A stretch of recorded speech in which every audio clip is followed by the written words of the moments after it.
my like favorite part of the podcast is, which I guess I'm going to change what I usually call it. I'm going to say, now I want to hear your origin story, because that's what fits superheroes better. So I'm sure you've kind of like told this spiel a million times and kind of have it down to a science, but like, can you give everybody the story of your professional journey from first watching your cousin do tricks at a family party, to like now being like the snazzy suit wearing master of the mystical arts that you are now?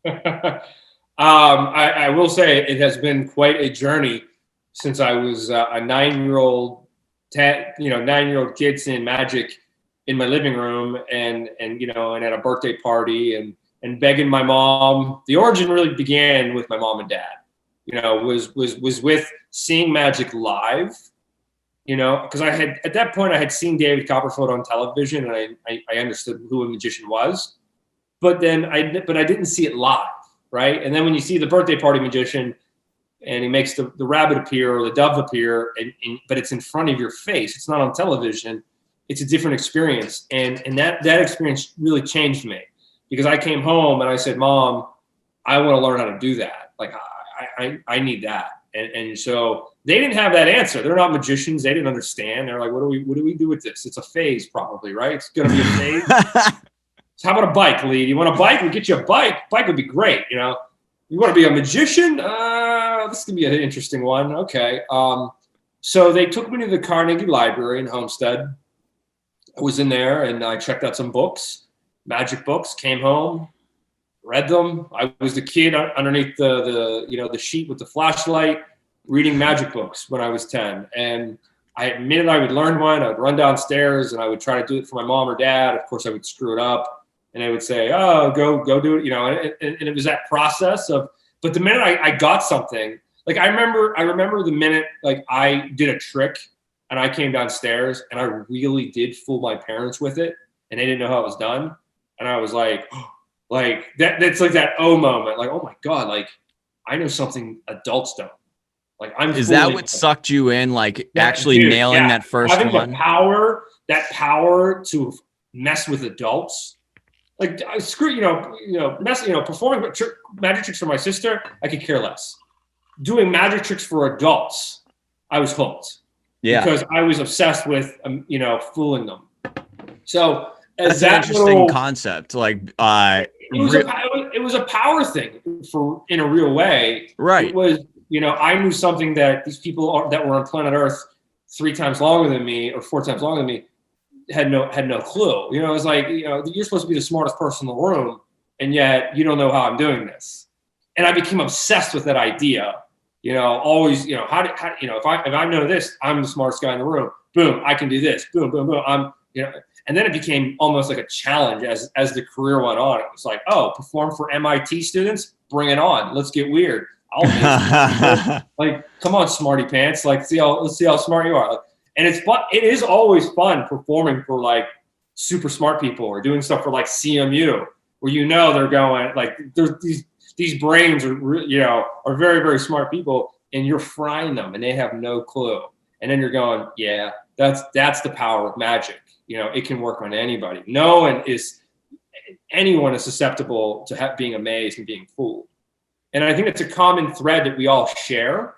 Is like, as much as like we can do it to anybody, experiencing it is such a unique sensation of being fooled and not knowing how something works.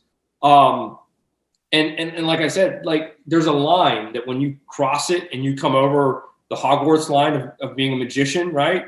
And you learn how all this stuff's done, it loses its charm. Like that feeling of being fooled, it really loses its, I lose that experience. I don't get that aha moment anymore. I will say this though, when I see a magician do something for me that does fool me, I love it, because it gives me that sensation of why I do what I do. Right. Because, what you get to experience. When I get to taste that occasionally, which is very rare these days, it almost motivates me more to keep performing or to keep doing magic, because it's just like, I understand that that's what people get from it.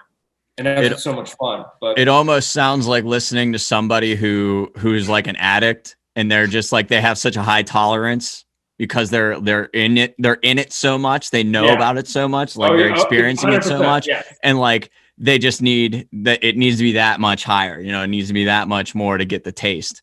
And it's hard, it's so hard to, you know, obviously, I mean, I've sat through the biggest magician shows in the world, and I've gone to a Copperfield show. He's fooled me. Like, even as a professional who I've done zillions of things, I love being fooled. Like when I saw Copperfield, I went and hung out with him in his warehouse and did some really cool stuff with David, but that's for another talk at some other point. But I still went to his show, and he, you know, I had not seen his show live in probably a decade.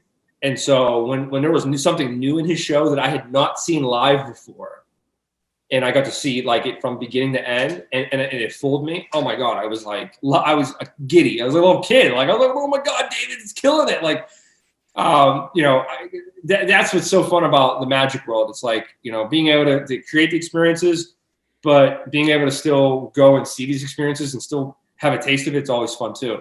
Interesting. So do you feel more like kind of like almost like a pageant judge whenever you're in a crowd of a magic show? Like, oh, he's just doing it really well. Yes. When you're a magician at someone else's magic show, and you're a seasoned vet and you've been there for a while. Yeah, you're not there to be fooled. You're there to almost like give appreciation to the process, or appreciation to their, you know, how they might have, you know, reinvented the wheel on some aspect of that trick, or disguised the method to even a better way. Like, I couldn't tell you like the times I've seen magicians do stuff and I think I know where they're going because I've seen it before. And then there's this ultimate like killer ending, and I'm just like, oh my God, there was such a good spin on that trick. You know, it's almost like hearing someone do a cover song but do it better than the original. Right. You know, and there's times where that happens where you're like, well, the original's pretty good, but that cover is amazing. You know what I mean? So when you can be the person doing that, when you can take a trick that's old as shit and put a new really cool spin on it and update it. And I think that's the reason why Houdini 100 kind of captivated people's attention at that moment, is because no one had seen an upside down straitjacket escape in 100 years. You know what I mean? So updating it with a crane, putting it 100 feet in the air, putting drones in the air, putting social media around it. Like, it was all these different elements that were able to, I think, you know, bring it back to life. And so, yeah. And of course, like I said, like those are the things that, like, when you're on this line of it and you're the performer, that's what gets me up every day is the ability to do these things and think them up and try to pull them off. So that's why I love my career and I love what I do, and I can't wait to get back to doing it in person again soon. Yeah, I can only freaking imagine. That has to be so unbelievably frustrating. But speaking of, you know, basically doing things that other people can't do and executing on them. So you are 9 years old, you fool your parents.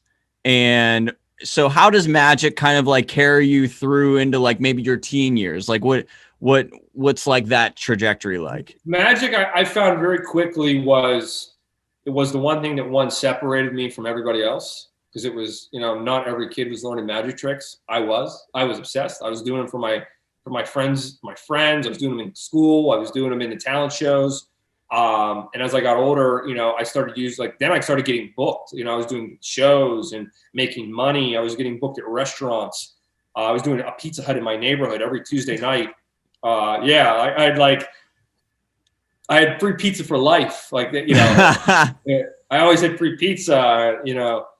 So it was cool. Like, it was like I was building my own little business. I was handing out business cards, and I was doing the neighborhood birthday parties and the sports banquets, and, you know, this thing and that thing. And as time went on, and the more experience I got on stage, and the more I was able to develop my act and my personality and my you know, entrepreneurial spirit. I used magic, as a way to meet girls and how to, impress girls on dates. I used to make the salt shaker when I would go out on dates in high school.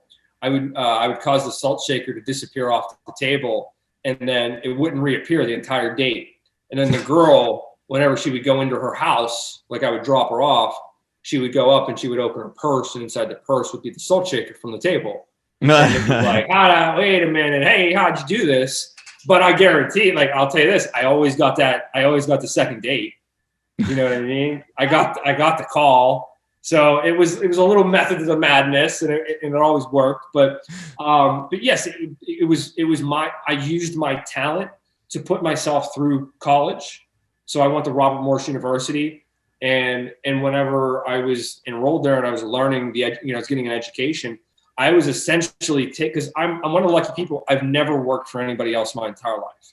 I've been self-employed and an entertainer every single day since I was 10 years old. Really? Never had another job. That's massively impressive. I've worked for a ton of people that I hate.